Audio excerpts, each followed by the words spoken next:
A lot of young women today are using very horrible methods to try to become more beautiful.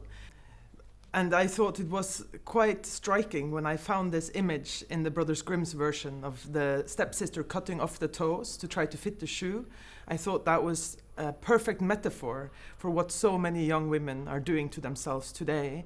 But I also found, as you say, kind of another truth, and that is that it's not just a modern thing that we're doing today, changing our bodies. It's not a new idea.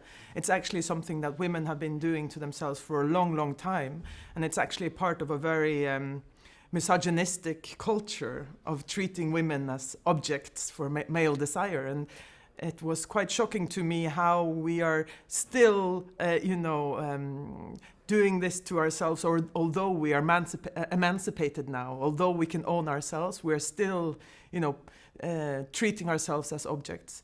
So I wanted to find things that felt like beauty treatments. I like to call them appearance treatments, because this industry does not own beauty, we do. So that were both current and still had roots in the old time, like this the eyelashes sewn on by needle and thread. This might be a rumor, but and then the tapeworm is also a real treatment that people used to do. And when I wrote the movie, I did not know that Ozempic was gonna be the modern version. Yeah.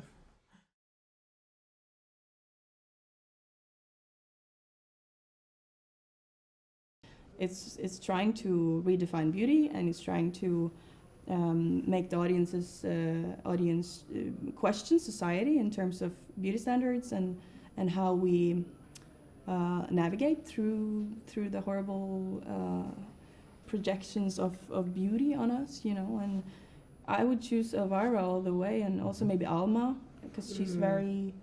She's the purest. She's very pure, and she's very confident in herself, and she's not really affected by her surroundings. Yeah, I think for me it's like as the most cliche thing it could ever say, but beauty comes from the inside. And I think, you can try, but if I don't like myself, at least, I don't know how much the exterior is gonna matter, Mm-hmm. But it's hard. Yes, it's hard. We're trying.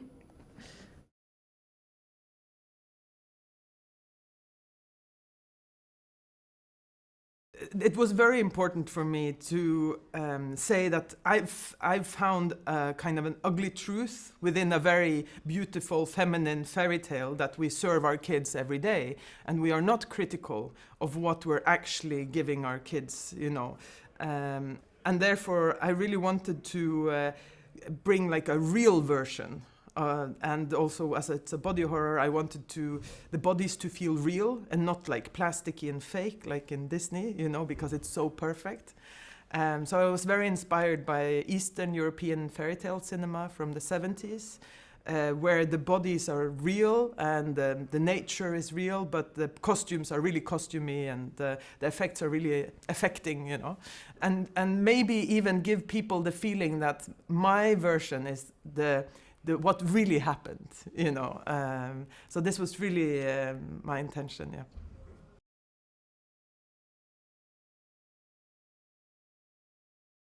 Yeah, I think that is something that I grapple with constantly, and I think, one of the main things is when you realize that, like, oh, my ideals or the way that I think that I should look is not something that you can achieve without doing things to your body.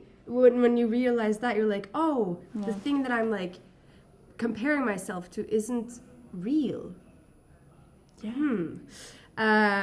But so on the shoot, I was then, trying to go to the gym. I had one day off. I was like, I need to get skinny, and I broke my toe. And I was wearing the ugliest shoes and like jumping around while we were shooting this movie, and I was like, I'm the ugly stepsister too. I'm literally breaking my toe, trying to become perfect. I was like, this is so. And why does Cinderella? Such a good symbol. Why does Cinderella have to be skinny? Like who is responsible for that ideal? It's horrible. Why do we want that? Yeah.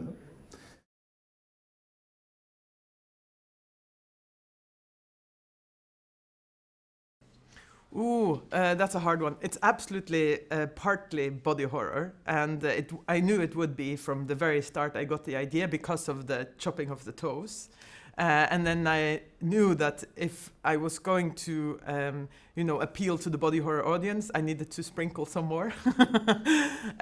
But my vision was always to. It's quite a commercial idea, taking Cinderella and flipping it on its head. So I didn't want to make it too obscure. I wanted to invite in a broader audience, and especially maybe the audience that would go see the Cinderella movie, And so I had this idea that I would invite into this pink, feminine fairy tale, and then slowly twist it and kind of show the real and uncomfortable insides of this feminine fairy tale. So I would maybe say it's funny, gothic fairy tale, body horror, yeah, something like that, yeah.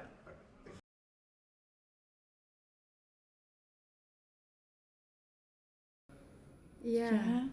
I mean, all the body horror is fun to shoot. Yeah. I mean, it's so cathartic in a way to be able to scream and just have this exorcism through acting. Like it's beautiful experience to experience horror through a character, because it's horrible to live sometimes, and then it's necessary to let those feelings out and to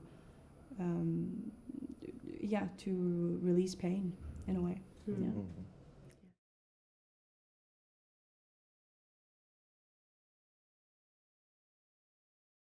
I think, one takeaway that I love when the audience has is when they say there was no bad guy. All the women here are victims. And I would say even the stepmother, who is quite horrible, she's even a victim, because she's lived under this patriarchy herself. She has done these sacrifices. She has internalized this gaze and objectifying herself, and now she's passing on the knowledge that she thinks her daughter needs to have to survive, And I think this is still true to today. It's one of the reasons why it's really hard to break the cultural idea of what a woman should be, because we inherit this idea from our mothers, and it's really hard to be self-critical in that sense. So I think that's very important for me, yeah. Thank you.